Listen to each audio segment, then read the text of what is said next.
Hey y'all. So this is a movie I've been looking forward to doing because honestly, I need another dumb movie to keep this channel from getting too depressing. So today we're talking about The Marvels by Marvel. Man, what terrible branding. So this is a sequel to 2019's Captain Marvel, but also features the old Captain Marvel, Monica Rambeau. Then we've also got Miss Marvel, a character who uses Captain Marvel's name from the old comics. Great, I'm sure this won't be confusing at all. Okay, for the purposes of this video, I'm just going to call them Carol, Monica, and Kamala, because otherwise I'm going to end up saying White Marvel, Black Marvel, and Desi Marvel. So I've seen a lot of very hyperbolic talk about this movie. I literally saw someone calling it the worst movie ever, and if you think that, you need to watch more movies. It's not even the worst major theatrical release of the year, an honor which undoubtedly goes to that piece of shit Flash movie. Some people are calling it the worst Marvel movie, which, okay, that's a bit more realistic. Personally, I'd rather watch this again than the first Captain Marvel, or Thor for that matter. I kind of feel like people only remember that one being good because it was back when we were all still excited for the MCU. My take on this movie is that it's not terrible, it's just mediocre. And it's also emblematic of the problems Marvel has created for themselves trying to make this interconnected universe work. I think Carol Danvers as a character has particularly suffered from this. Her first movie was more interested in alien world building than giving her a humanizing backstory, so she comes off underdeveloped in her own origin story. Then they put her in Endgame just long enough to show off her new haircut before being clumsily written out. Listen, Furface, I'm covering a lot of territory. The things that are happening on Earth are happening everywhere. So you might not see me for a long time. I have to go now. My planet needs me. Now she's teaming up with two characters who were introduced in TV shows that most people didn't watch. I don't even remember the Miss Marvel show existing. Either Disney did a terrible job promoting it, or I got hit by some kind of Mandela effect. Anyway, let's get into the movie itself. We can talk about the brand more later. So apparently after the events of the first Captain Marvel, Carol went to the Kree homeworld to destroy the advanced AI that runs their society. This caused their sun to go out, along with the loss of all their water and most of their atmosphere. I'm not sure how any of that works, but whatever. As Carol explains later, she thought she was freeing them, but she actually just made everything worse. It made me wonder if they were going for some kind of Iraq war metaphor, but that's probably just me. Anyway, the Kree have a new leader, who's the villain of this movie, and she's found some MacGuffin that lets her create these portals that she's using to steal resources from other planets. Meanwhile, this thing happens with our three main characters where they get entangled on a quantum level so that every time they use their powers, they switch places. At least that's how the movie explains it. In practice, it's not very consistent. There's one action scene at the beginning where it's a pretty fun gimmick. You know, they don't really know what's happening yet, so it's really chaotic. But other than that, they don't do much with it. The most they use it is in this training montage where they're practicing doing it in coordinated ways, which is kind of fun to watch, but it doesn't really pay off. They never do anything like that when it matters. So let me talk a bit about the character dynamics going on in this movie. Monica is, of course, the little girl from the first movie, which took place in the 90s. She's upset about Carol having left Earth, and the movie really overplays this conflict. She's guilting Carol about how when her mom died, she had no one to turn to. But Carol left when she was 10, and her mom died when she was an adult. Seems kind of weird that she's still hung up on this lady who used to be friends with her mom when she was a kid. It ends up coming off like she never developed another human relationship her whole life. She's just spent the last 20 years crying about how Aunt Carol isn't there to take care of her. There's a part in the movie where she accidentally calls her Aunt Carol, and it's like, are you still 10 years old? Carol would be well within her rights telling Monica to grow the fuck up. Even when Carol is opening up about the fact that her actions devastated a whole planet full of people and created a refugee crisis, Monica doesn't even really react to that. She goes straight into, but why weren't you there for me? Me, me, me, me, me. And actually, that gets into another thing that annoys me about this movie. It wants to have these incredibly high stakes, these planetary level disasters and galactic wars that create millions of refugees. Obviously, we're never given a death count, but from the sheer scale of what's going on, it must be pretty high.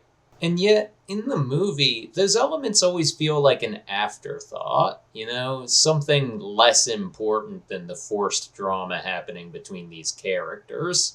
We never really get any humanizing moments with the Kree, and I don't think you would need much. In Guardians of the Galaxy 3, when they go to that planet with the animal people, we only spend a few minutes there, but in that time we get to see that they have homes and families and art and culture. So a few minutes later, when the High Evolutionary destroys the planet, we actually care. And this is important because they're trying to have a sympathetic villain, so we need to see what motivates her. Thor Love and Thunder was not a very good movie, but it did succeed at having a sympathetic villain. That opening scene really makes you feel Gore's sadness and anger, so when he decides to go on a revenge quest, you're kind of with him. If you want to say your villain's actions are a response to some great injustice, you need to show us the consequences of that injustice. I'm having trouble explaining some of my issues with this movie. I guess it's a little esoteric, but everything feels weightless, Nothing feels like it matters. There's a scene where they have to save a bunch of Skrull refugees from this planet where the bad guy is stealing the atmosphere, and they're not able to save nearly all of them, but afterwards the Skrull seem more mildly annoyed than anything. No one's ugly crying about having to leave their family behind or anything. And I understand why, it would have been tonally jarring, but maybe just don't make your movie about a refugee crisis if you want to have a lighter tone. Then that black chick from the Thor movies shows up to take them all to New Asgard on Earth. I guess that's just going to be an ongoing thing now. Whenever a Marvel superhero creates a bunch of refugees, just whip them off to New Asgard so we don't have to think about them again. Hey wait, didn't Secret Invasion just happen on Earth? I didn't watch that show, it looked awful, but I'm pretty sure the plot concerns a group of Skrull refugees creating chaos on Earth by trying to take over world governments. You'd think there'd be some political issues with bringing in more Skrull refugees now, but apparently it's fine. And that's what I'm talking about with everything in this movie feeling weightless. Things that seem like they should be important just get kind of hand-waved away like the characters haven't thought about it much. At the end, the bad guy is trying to steal the power from Earth's sun to reignite Kree's, and afterwards Monica is like, hey Carol, you could probably reignite their sun with your powers. And Carol is like, oh, I didn't realize I could just do that. And shortly afterwards, she does, and that's the ending of the movie. And it's like, Carol, you haven't thought about this at all? You've been feeling guilty and ashamed for years, but you never thought to ask any of your super scientist friends if you could do anything about it? It ends up feeling like when Carol fucked up the Kree homeworld, she just kind of ran away hoping she wouldn't get blamed for it. Like a dog that broke a vase. Yeah, this movie really has a way of making its own stakes feel unimportant. And it's not helped by the fact that the action scenes don't feel very dangerous either. The villain's goons feel about as threatening as the putties from Power Rangers. Okay, I got really sidetracked there. I meant to talk about Kamala next. Sorry if this isn't the most well-structured review, I blame the movie. So Kamala is easily the best character in this. She's got a personality, she's got relatable human connections, and she comes off like an underdog that you actually kind of want to root for. Like, when the movie introduces her, she's drawing a little fan fiction comic of herself meeting Captain Marvel. It plays out in her head in a little fantasy sequence that's actually pretty cute and charming. She has kind of a conflict with her mom, who's still learning to trust her going off on her own. I think Kamala's mom might be the only character in this movie with an actual arc. Because the thing about Kamala is the movie really doesn't make much use of her. She kind of just feels like a tag-along character. It doesn't feel like she develops a relationship with Monica or Carol. They're way more focused on each other. At one point, it seems like they're setting up something where Carol is going to be overly protective of Kamala instead of trusting her. And maybe that could have paralleled with the mom's arc, but it never gets brought up again. Also, I'm very confused about how her powers work. I spent the whole movie thinking she got them from this magic bangle thing she has to wear, but then later on she doesn't have it and she still uses her powers. So I guess the magic bangle thing is just like an unrelated magic item that she has and doesn't really use in this movie. At one point she fights some guys with the scarf thing that's part of her costume, and I was like, is that magic too? What's happening? What makes this more confusing is that her powers in the comics are completely different. I'm not that familiar with the Miss Marvel comic, but I know enough to know that her powers are supposed to be way cooler looking and more unique. Apparently, Disney felt that making her original powers look good in live action would be too expensive for a TV show, which sounds to me like a good reason not to make one. Instead, they turned her into yet another girl who has vaguely defined force fields or telekinesis. So yeah, lots of wasted potential with this character. Alright, so I know I'm complaining a lot, but for the record, I didn't hate the experience of watching this movie. It had some fun scenes. I enjoyed the musical planet where everyone sings to communicate. That was a fun scene, and I appreciated how much they actually had Brie Larson get involved in this silly Bollywood-esque dance number. It was the only time I actually enjoyed Carol as a character. I tend to feel like she's very one-note, so it was nice to see her do something fun and unexpected, Kinda hints that there's more to her character than we know about.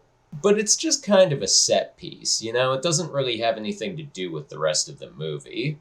And all the best scenes in this movie feel like that, like the training montage with no payoff. So let's talk about why this movie failed. Because I feel like a lot of people are just blaming the fact that it's about women, and I don't think that's the problem. I mean, I certainly think the fact that it's about women leads to increased scrutiny, whether it be from angry Gamergate types or just people who want to have a wider conversation about women in film. But I don't think that's why it was a financial failure. I think the real problem is just that the MCU formula has gotten creatively stagnant. Every movie has to have the same tone, most of them have to interconnect, and they all rely on bringing in more famous elements from the comics to generate hype.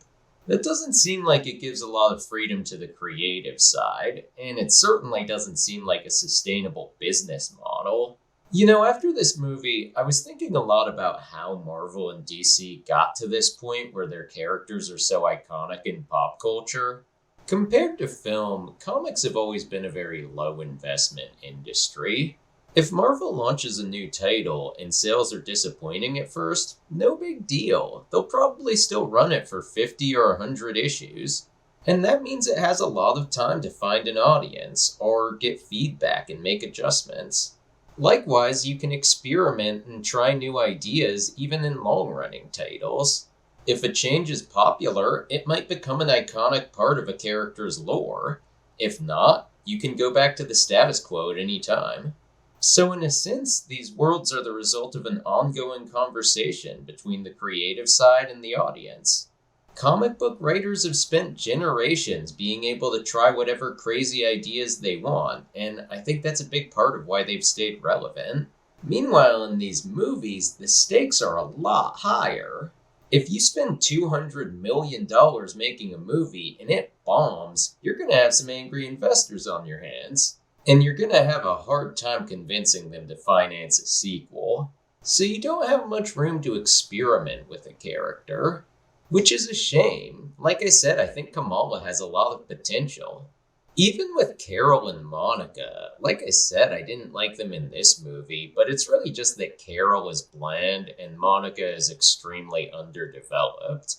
It's not like those problems are unfixable. In theory, you could make another movie where they're much better characters. But the failure of this single movie means that these characters likely won't get much of a chance to grow.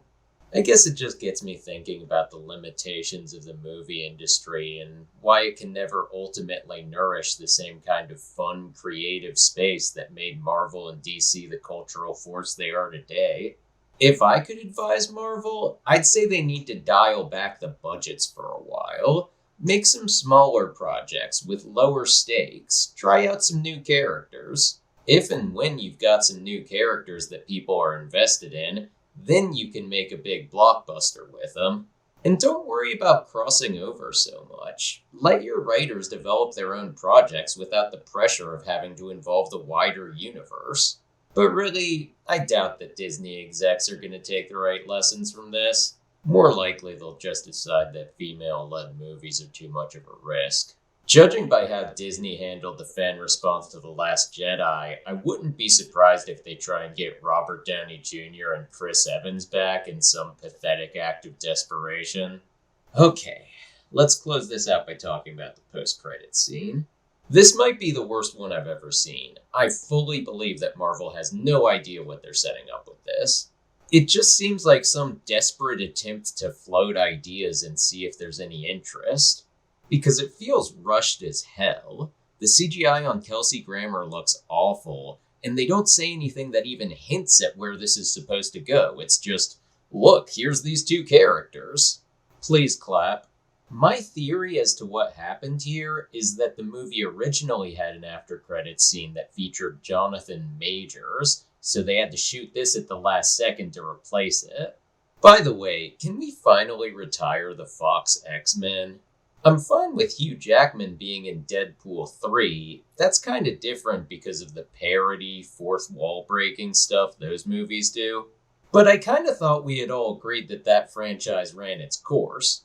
They made a couple good movies, even more bad ones, and I think we're all ready to move on now. It's just annoying because Marvel made their own Spider-Man, but apparently we're stuck with this one portrayal of the X-Men forever. Because apparently Marvel's reaction to their waning popularity is to eschew new ideas and desperately cling to things that have been successful in the past. So I wouldn't count on them turning it around anytime soon.